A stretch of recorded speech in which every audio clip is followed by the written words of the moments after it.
For many people, the Gospel of John, it is the most spiritual and theological of the four Gospels. You know, his language is very poetic, its themes are really quite profound, and its opening lines reach further back than any other of the Gospel narratives.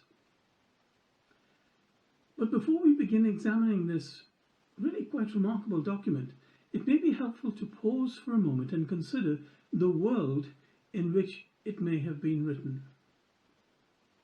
See, by the end of the first century, the message about Jesus was no longer confined to the villages of Galilee or the streets of Jerusalem. It was spreading across the Greek-speaking world, the world of the Roman Empire, and cities such as, Ephesus and Corinth and Alexandria were deeply influenced by Greek philosophy and literature and, of course, drama. And one of the most famous Greek tragedies was written around 405 BCE by the playwright Euripides. The play was called Bacchae, and in this drama the god Dionysus, the son of Zeus, arrives in the city of Thebes disguised in human form.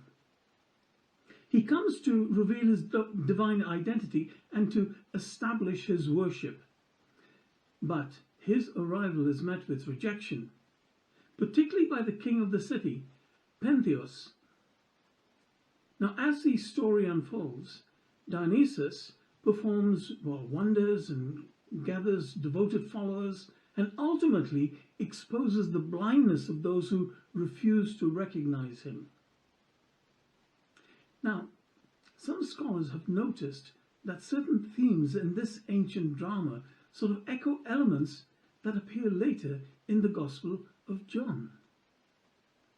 The literary scholar Dennis R. MacDonald, for example, has even suggested that the author of John's Gospel may have intentionally echoed aspects of this Greek narrative when presenting the story of Jesus. For example, both works begin really with a striking prologue. In the Bacchae, Dionysus introduces himself to the audience, declaring his divine origin and explaining that he has come among humans to reveal himself. Now, similarly, the Gospel of John opens with the famous words, you recall them, "In the beginning was the Word." Now here the author introduces the divine Logos, who was with God in the beginning and who eventually became flesh and dwelled among humanity. Now, both prologues establish a sort of a central theme, don't they? You know, a divine figure appearing in human form and facing misunderstanding or even rejection in some cases. And of course there are other intriguing parallels. Dionysus is closely associated with wine and miraculous abundance. So in John's Gospel, the first recorded sign that Jesus gave is the transformation of water into wine at a wedding in Cana. Now, this miracle does not appear in any of the other Gospels, but there are also narrative contrasts. See, in the Greek tragedy, those who reject Dionysus, well, they suffer destruction. Now, in the Gospel of John, those who reject Jesus do face judgment, yet the tone is very different. The Jesus portrayed in this Gospel is not vengeful, but compassionate, offering forgiveness and life. So some have therefore suggested that the author may have been presenting Jesus as the sort of true life giver, surpassing really the claims of the pagan cults that surrounded these early Christian communities. Indeed, later in the Gospel, Jesus describes himself as the true vine, a phrase that may have carried powerful meaning in a world where the Dionysian imagery was really widely known. And of course, there are other really quite interesting narrative details. See, in the ancient stories of Dionysus, devoted female followers play a very prominent role. Now, in the Gospel of John, women also appear as important witnesses to the ministry of Jesus, including, of course, the Samaritan woman, unnamed, and Mary Magdalene. Now, none of this proves direct sort of literary borrowing in any way, but it does remind us that the early Christian message was spreading in a world already filled with these powerful religious stories. So the author of John's Gospel may well have been writing in conversation with that sort of cultural environment. And of course, this brings us to an important question. The Gospel of John is traditionally attributed to the Apostle John. Yet, in the book of Acts of the Apostles, that is, we read something, well, it is quite remarkable.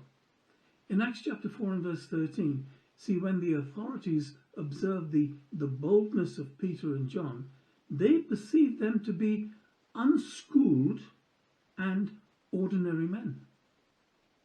So a fair question to ask would be, is this sort of remarkable and very carefully structured gospel really the work of an unschooled fisherman from Galilee? Or does it present the reflection and literally shaping of a later Christian community? Now, in this series, we're not trying to force a particular conclusion. Instead, what we'll do is examine the text carefully and allow the evidence to speak. So, now let's turn to the gospel itself.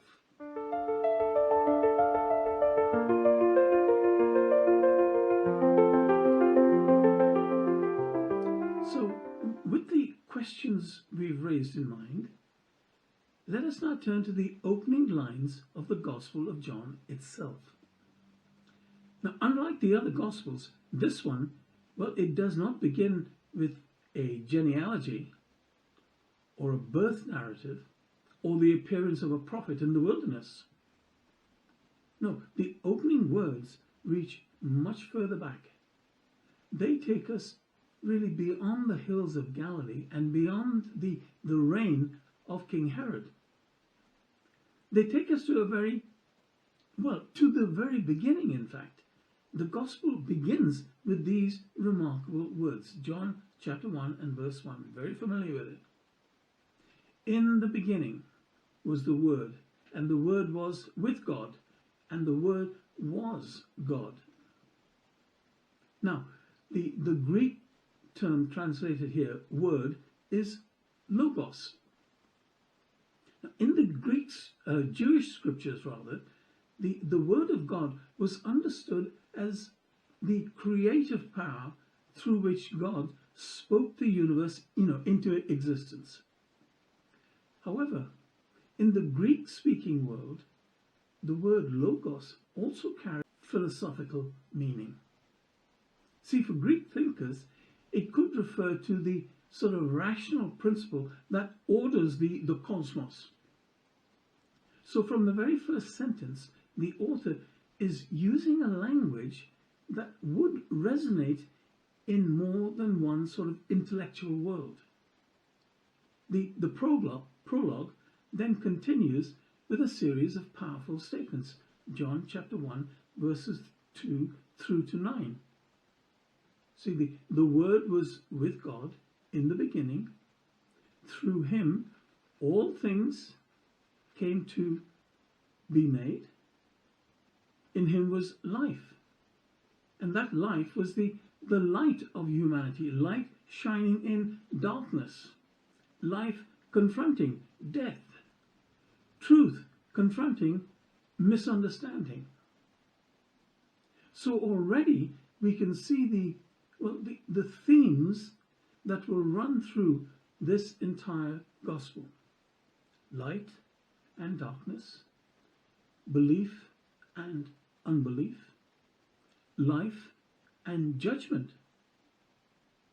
And then the narrative introduces another important figure, a witness, the witness of John the Baptist.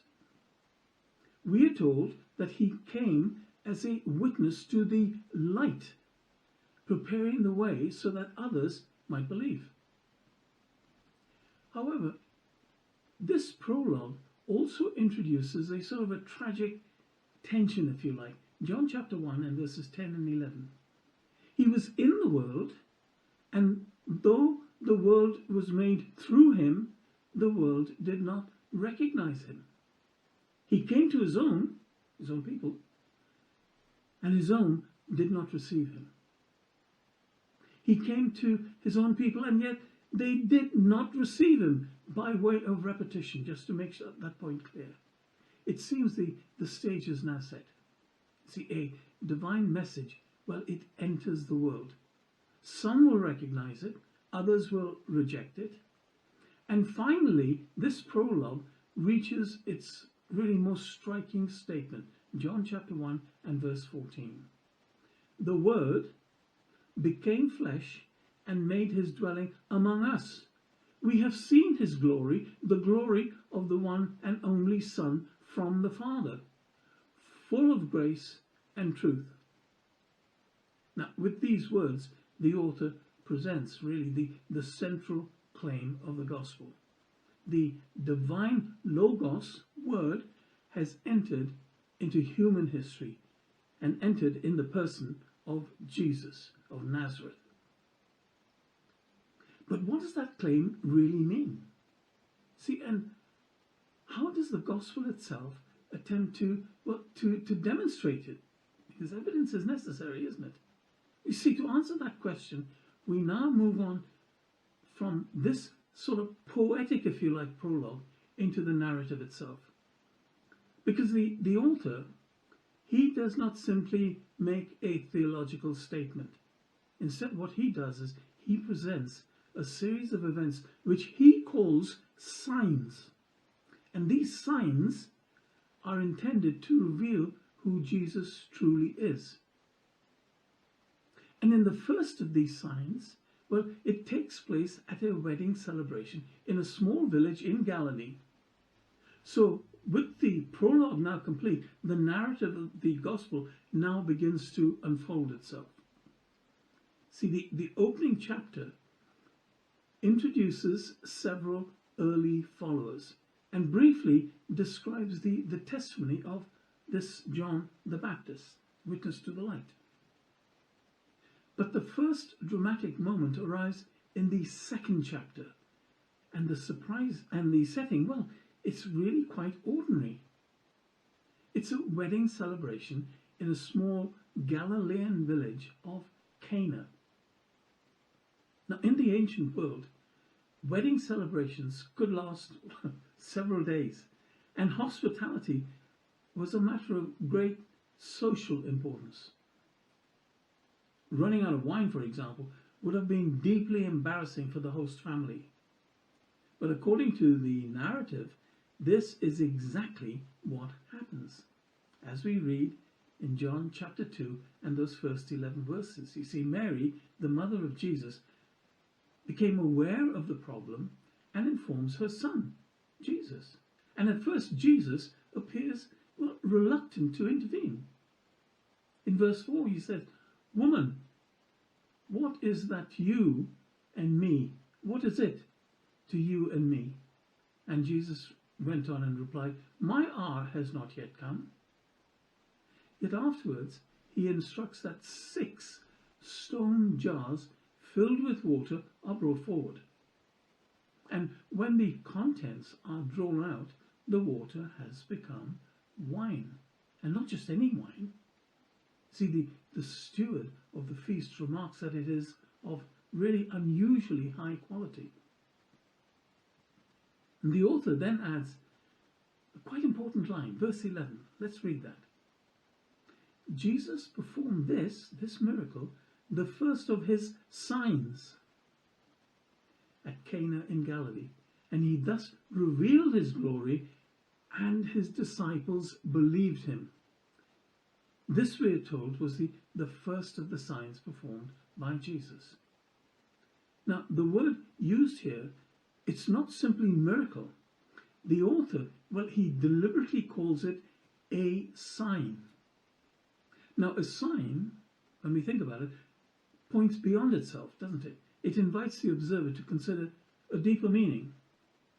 See, when we begin the ministry of Jesus with the transformation of water into wine, see, within the narrative itself, the event reveals something about the identity of Jesus, and this leads his disciples to believe in him. Yet, for readers living in the sort of wider Greco-Roman world, the symbolism may also have carried some additional resonance.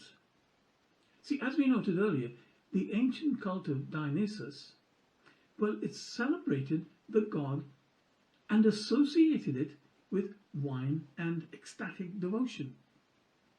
Stories about Dionysus often included miraculous manifestations of wine as a sign of divine presence. So now, against that sort of cultural backdrop, the backdrop of the Gentile community, the question, was the author of the Gospel presenting something deliberate? See, not just a rival myth, but a new claim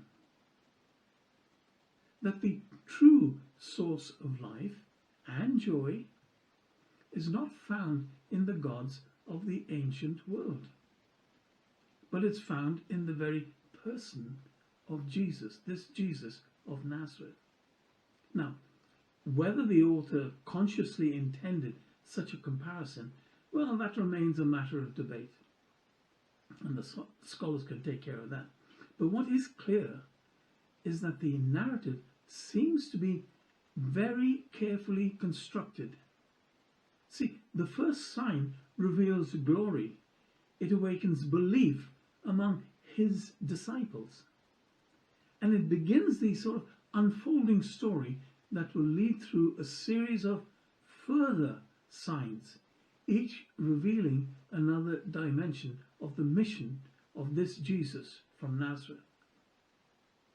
Now, at this point, it may be helpful to pause for a moment.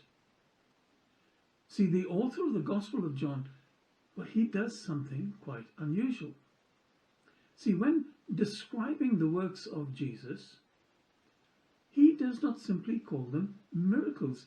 He, in fact, calls them signs. And I keep repeating this, signs. It's really something that points beyond itself, doesn't it? A road sign, for example, does not draw attention to itself. It directs us somewhere else. Now, in the same way, the events recorded in this gospel, are they meant to reveal something about who Jesus is? See, when we read the gospel carefully, and I mean carefully, we find that the author seems to organize the story around a series of these signs. And most readers notice 7 major signs that are described before the final events which take place in Jerusalem. Now, each one of these signs reveals something about Jesus. Each one also produces a reaction from the people. Some people, well, they believe. Others, well, they become more hostile. So as the story unfolds, belief grows among some people, while opposition grows among others. And this sort of tension, well, it gradually increases until it finally leads to the arrest and the crucifixion of Jesus. Now, once we recognize this pattern, the structure of the gospel becomes really much clearer. And we'll see this as we go along. See, instead of a random collection of stories, the narrative unfolds like a carefully constructed journey. The first sign, as we've already seen, takes place at a wedding in Cana, where water is turned into wine. Later signs include the healing of a sick child, the feeding of a large crowd, the giving of sight to a man born blind, and even the raising of a man named Lazarus from the dead. And each of these events is inviting the reader to ask the same question. What is it that this sign is actually revealing? Who is Jesus? How will people respond to him? So as we continue through this gospel, it will be helpful for us to keep this sort of structure in mind.